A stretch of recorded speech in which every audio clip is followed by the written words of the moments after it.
La France compte si elle a de bons comptes, affirmait le président François Hollande le 4 mai 2014. Alors que les fleurons industriels disparaissent les uns après les autres, avoir de bons comptes semble un peu court pour défendre notre pays et le pouvoir d'achat des citoyens. N'apprend-on rien de valable à l'ENA, si ce n'est que la comptabilité ? Pourtant, dans l'après-guerre, notre modeste pays n'a pas manqué d'audace en évinçant, je cite, les féodalités financières de la direction de l'économie, comme l'affirmait le Conseil national de la Résistance en 1944. Ce faisant, la France n'a pas non plus manqué de génie pour développer le pays et pour ébahir jusqu'aux deux grands blocs de la guerre froide. Parmi ces génies, l'ingénieur Jean Bertin est un des plus illustres. Sa société de chercheurs-ingénieurs émet entre 1956 et 1975 plus de 40 brevets par an, soit près d'un brevet par semaine. Leur expertise s'étend à de nombreux domaines scientifiques. Aérodynamique des avions, sciences thermiques et énergétiques, propulsion et insonorisation des moteurs, physique de l'atmosphère, contrôle directionnel et propulsion de fusées, séparation isotopique ou encore magnéto-hydrodynamique. Parmi les technologies issues de leurs travaux, à part l'aérotrain qui est associé au nom de Jean Bertin, figure le Naviplane, un véhicule marin sur coussin d'air capable de voler à grande vitesse sur l'eau et de se poser sur une berge. Nous avons rencontré Jacques Vlaminck, ancien mécanicien de bord du Naviplane N500 ingénieur Jean Bertin, qui de 1978 à 1984 assurait quotidiennement la traversée de la Manche entre la France et l'Angleterre. Quel est l'intérêt de ce genre d'engin qui flotte sur l'eau par rapport à un bateau normal, un ferry, qui vole sur l'eau? Il ne flotte pas, il vole. Il vole sur l'eau, l'avantage c'est la vitesse. Qu'est-ce qui permet la vitesse? Le non-contact avec l'eau. L'appareil survole, l'appareil ne touche pas l'eau. Il y a ce qu'on appelle entre le coussin d'air et la mer un intervalle de fuite. Cet intervalle de fuite, c'est quoi? C'est un coussin d'air qui oppose très peu de résistance, très peu de traînée hydro et très peu de traînée aéro. Et c'est bien plus rapide qu'un bateau, étant donné qu'il n'y a pas de contact. Donc oui. L'avantage de ces appareils-là... Donc il n'y a pas de résistance en fait de l'eau. On ne lutte pas contre la résistance de l'eau, il se moque éperdument des courants, le vent c'est un peu plus important, mais bon, ça permettait de traverser la Manche en moyenne sur une durée de 30 minutes avec quand même 300 tonnes à bord. Hein. Oui. 300 tonnes, c'est pas rien, à 135 km/h.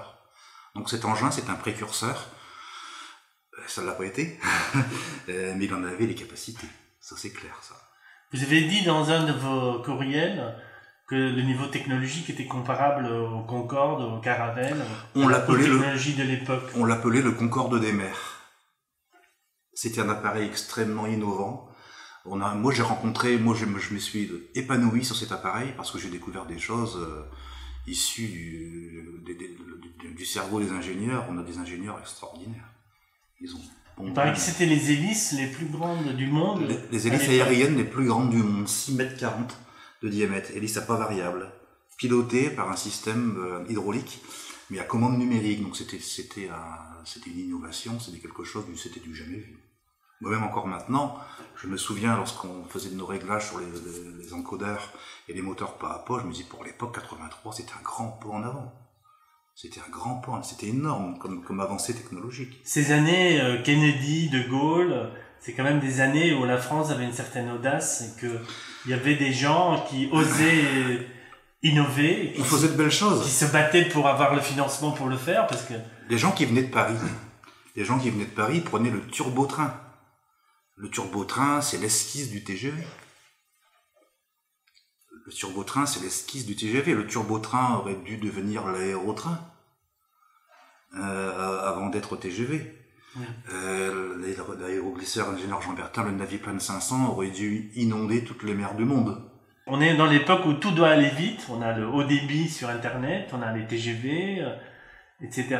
Alors que ces technologies qu'on avait il y a bientôt 40 ans, ces technologies, on les a condamnées, ils ont été condamnés à disparaître.